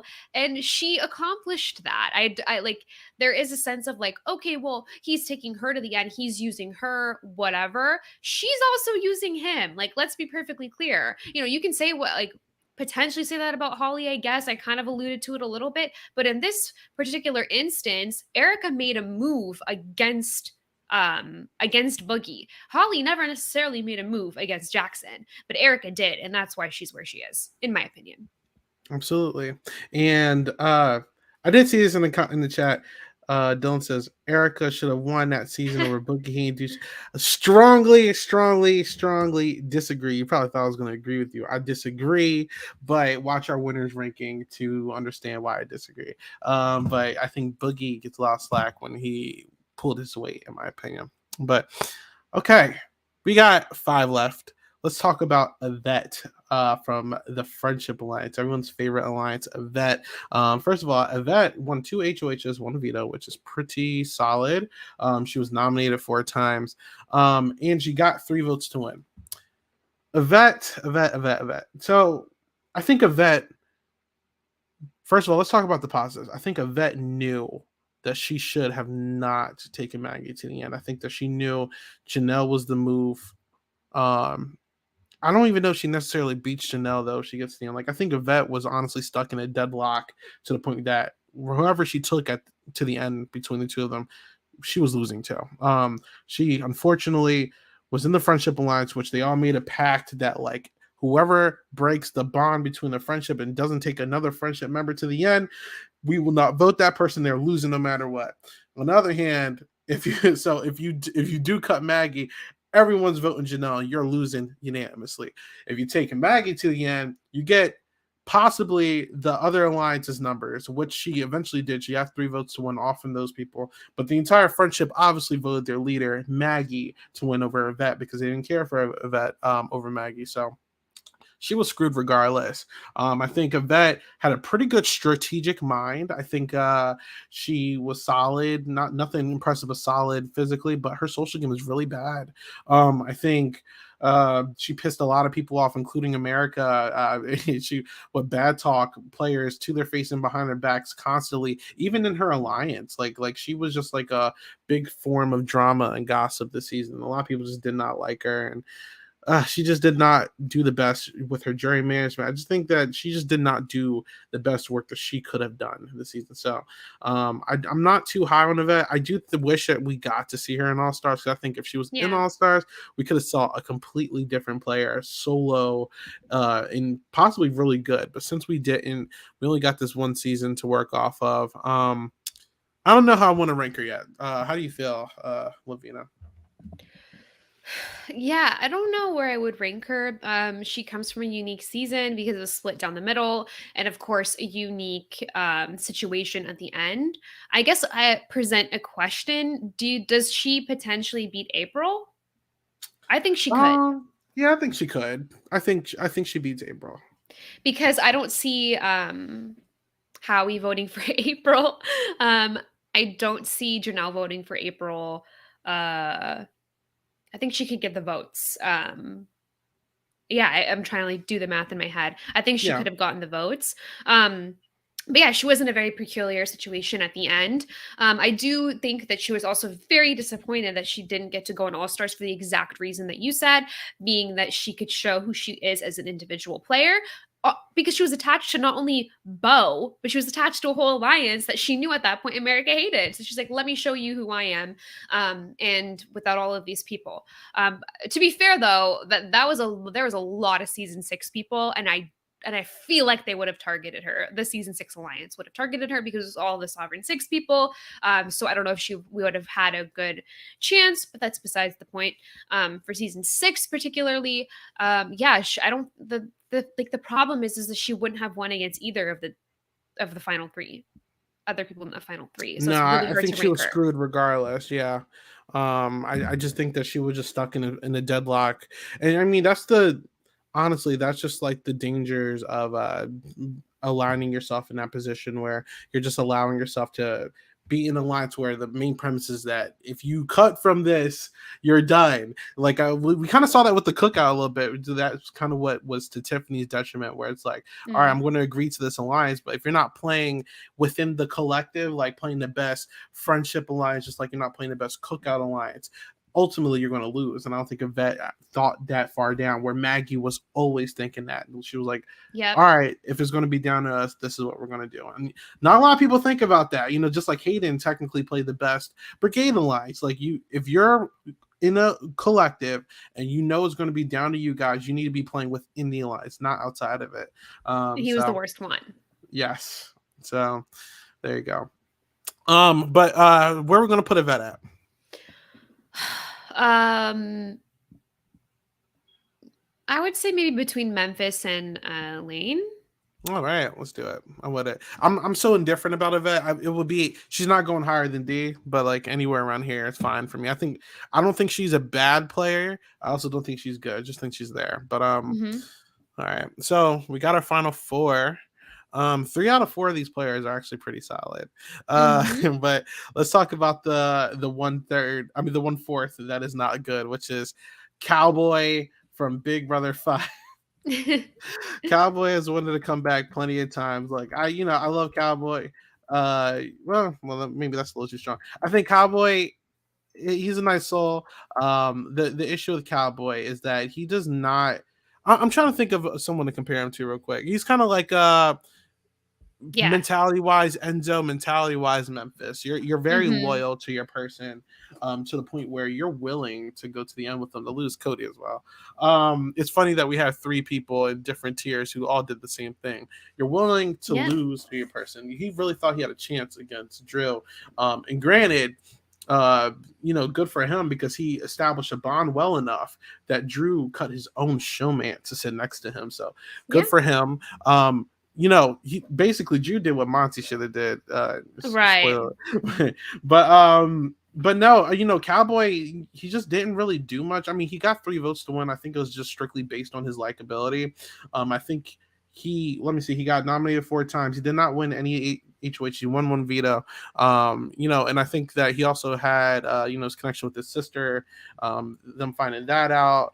I think Cowboy is like that player that is not meant to win, but just made it deep in a game. Imagine like a Chef Joe and Cowboy switching places. Like that's kind of like how I see it. No shade, but like Cowboy's just there, and I'm just like not impressed with what I saw from him.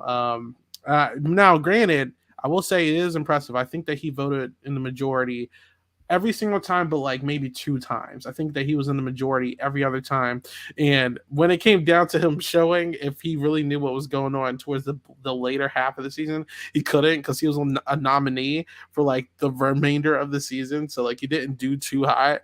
But I mean, it's also not good that people are comfortable enough to just keep nominating him. But I'm just kind of rambling on about Cowboy when I really don't need to. He's there. I'm not impressed by Cowboy. He's like a D-lister in my opinion. But how do you feel?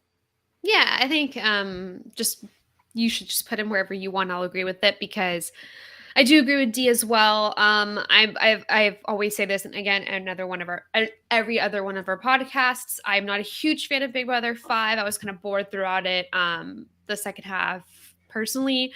And to go back to the Drew comment, like yeah, he cut Diane because he wanted to sit next to Cowboy, but did he do it because Cowboy convinced him to do it? Like similarly to like I think Taylor, when you compare it to Taylor and Monty, I think that Taylor really got into Monty's head. Like I'm a damsel in distress. Like I'm weak. Turner's this like crazy like you're gonna lose to him unanimously. But did a Cowboy do that when it came to Drew, or did Drew come up with that and realize, okay, Diane could potentially beat me? So I think there's like a difference between that. So he's perfect where he is. All right. You wanna talk about Allison, Hell Olivia? yeah. Hell yeah. This is like one of my favorite people on the board. Okay, let me keep the bias out. So her and June, this is one of my favorite seasons. Not necessarily like the greatest people in the cast, but I think that the gameplay was just so dominant from the women, and we always want to see that. And I think that the style of gameplay that her and June created, essentially, like they spearheaded this, the floater strategy. We can talk about this to death, like we always do, and praise it, but it's because it deserves the praise. I think that they were bitter against both of the girls in the final two. And like I said, for the winners ranking for June, which we placed June in the top of A, I believe, right below S. She was known as the lesser of two evils, so I will have to obviously dock Allison slightly for that. But for me personally, like again, I don't want to be biased, but she played a better game than Cody's losing game. So I think that I will have to put her in A, but it's a matter of where in A. Um. So Allison, I'm trying to think. She got 1 vote to win. She did win like 4 comps. I think Allison's strategic prowess and her social prowess very well, specifically a strategic mind, because I think she knows what she wants to do. She likes to seduce people. She's smart enough to work with June when, they didn't like each other, which is not something a lot of people are willing to do. Mm-hmm. I'm thinking socially, specifically with the guys, she's really good at seducing the guys, and using her sexual powers, which not a lot of people do, which why not? I think she killed it. Yep. But obviously it left a sour taste in some people's mouths. But she was smart enough to sit next to someone who she thought she could potentially lose to. Granted, going by this theory, I don't think Allison beats like anyone in the jury. Mm. Looking back at it, if she loses to June this badly. But her physical is not bad. I forgot to say her physicality was also solid. She went for a comp. So I think Allison is a phenomenal player.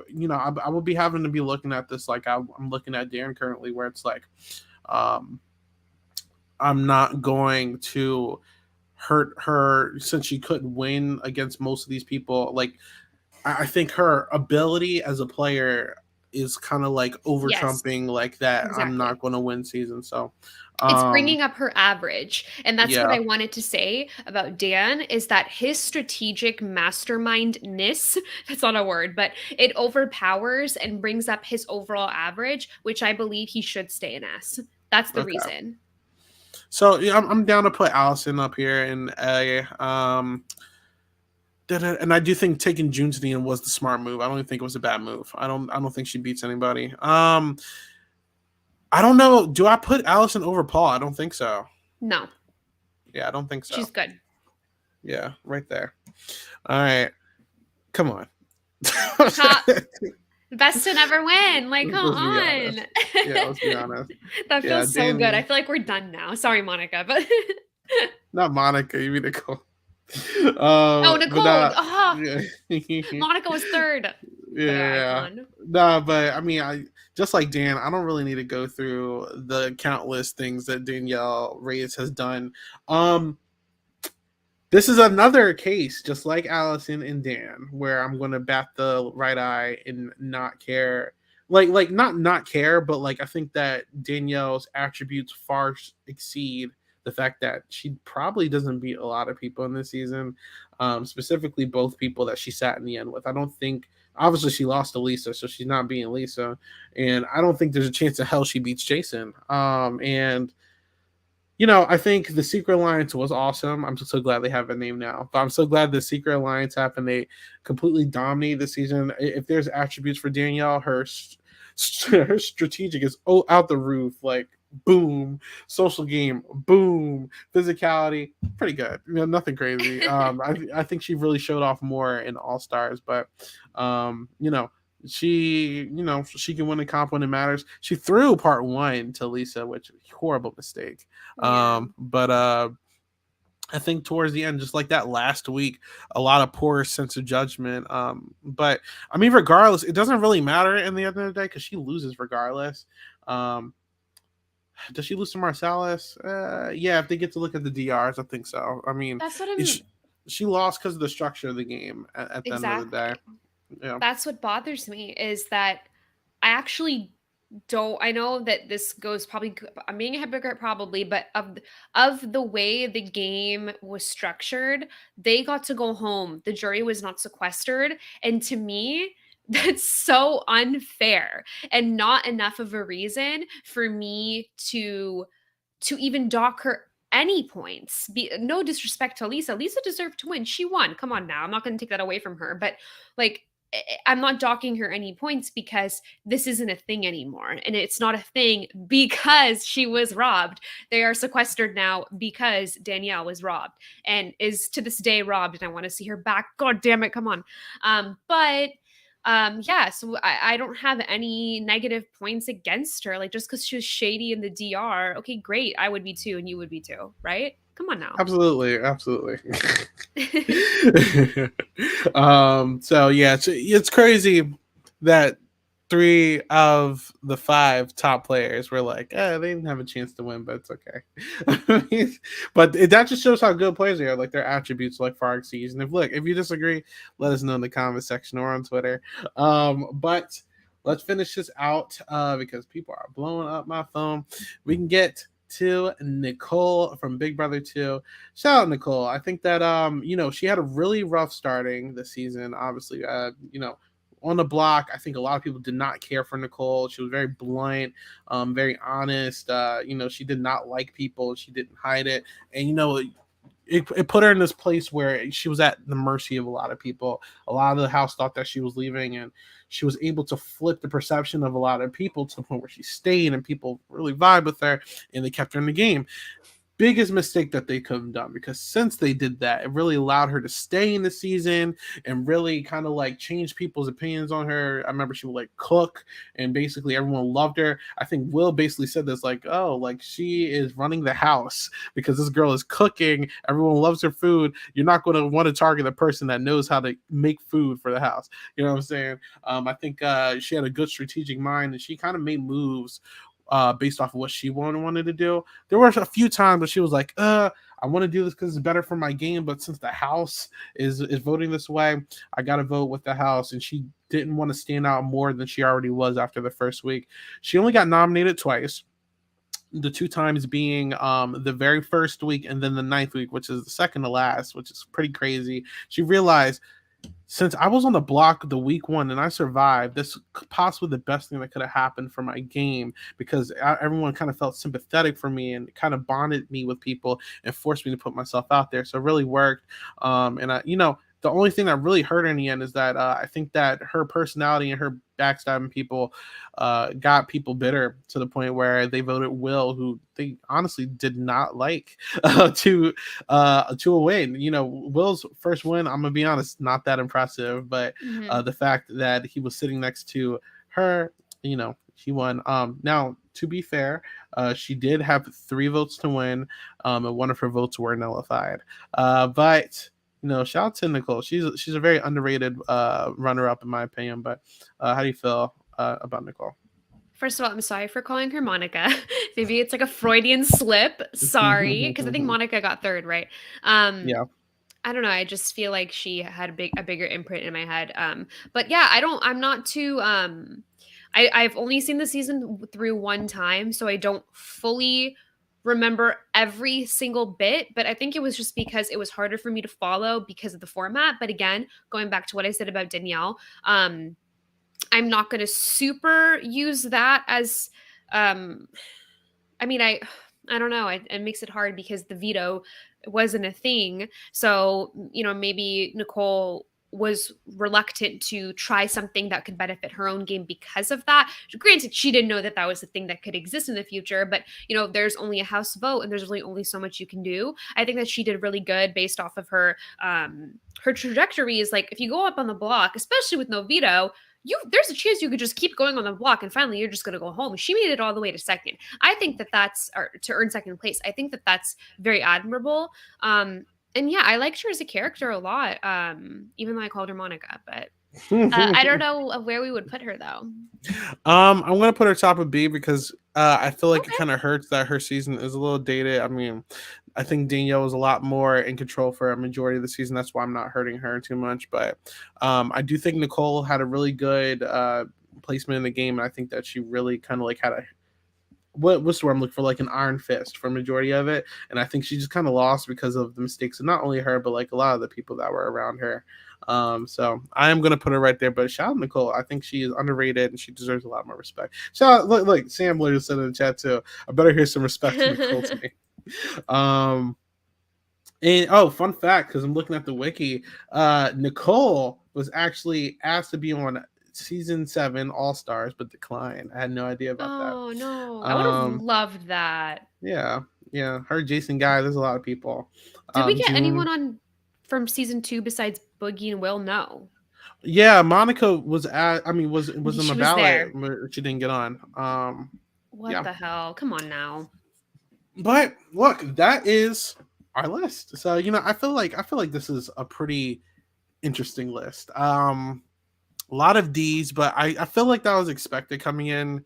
Lovina, do we have any last second changes that we want to do? you can argue some stuff in D can be flipped, but at this point, everyone is so close to each other that it doesn't matter, in my opinion. There's just so many of them. It's not like a B tier where it's like, can we flip code? You know, it's like, it's not that. So I think it's good. Yeah, and just to reiterate, you know, we kind of touched on it a little bit ago, but for the reason Dan is where he is because his strategic gameplay completely like took his overall average up. I get that he had bad jury management, same as Paul, but I think, you know, while Paul also had incredible strategic mind, I think that Dan's was just like something we'll never see again. Period. We're just never going to see it again. Yeah. That's why. And you know, I had a really fun time with this list. I've never ranked the runner-ups, but this one, you know, the winners one is top heavy. I think the runner-ups are bottom heavy. And you know what? Makes I'm very sense. excited to see how we rank the rest of our you know, maybe we'll do America's favorite players one day, or we can Oh, do third placers, or maybe we'll just do every place until we get to the last one. Who knows? But oh God. this is a fun one. So, Mhm. yeah, Lovina, thank you for coming on. And look, shout out y'all, everyone who's watching. And we had a lot of viewers this time, like usual. So thank you.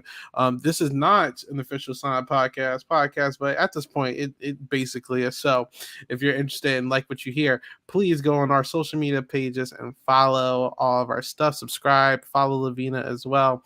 And every little bit counts. And you know, I'm probably going to put this on the audio platform, so rate it 5 stars.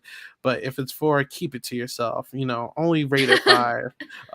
If you don't like it, then wait till you hear something that is 5 that you like. But Lovina, like usual, thank you for joining me as we nerd about Big Brother. Where can people find you? Oh yeah, thank you for having me. Just right on the screen at LPABS. I tweet pretty much about anything. You have fun Okay. there. And like usual, you can find me at 8 Ball Bangers. You know, I'm on Sign podcast every week. We're back to our review series. If you haven't, check out the one that we did on Monday where we reviewed Big Brother 13. I reviewed it with Josh. In Cheyenne. And next week, I think I'm still deciding, but I think we're going to talk about Celebrity Big Brother or Big Brother 12. I'm not locked in yet, but I'm leaning towards Celebrity Big Brother. So make sure you tune into that if you want to hear us talk about all 3 Celebrity Big Brother seasons. And One thing yeah. I have to interrupt you. I'm publicly saying this. Get me for Celebrity Big Brother 3. Just not saying because it was a terrible season, but because one of my favorite people's on it. So like I have to be. Well, I'm talking about all 3 of them in one. So if you want to Oh, come you're talking on about all Monday, 3 of them in one? yeah. Or That's if you a want me to long wait, podcast. listen, well, I'm going to paraphrase, but I also told them within the next 2 weeks. So I could put it off 1 week for you if you want me to. Okay. All right, I'll put it. I'm We'll down. talk about it, but I'll put it off a week for you just because you asked. I'll put it off. Okay. Well, until next Monday, where we talk about whatever we talk about in the review podcast. I'm Isaiah. Have a good one. Bye.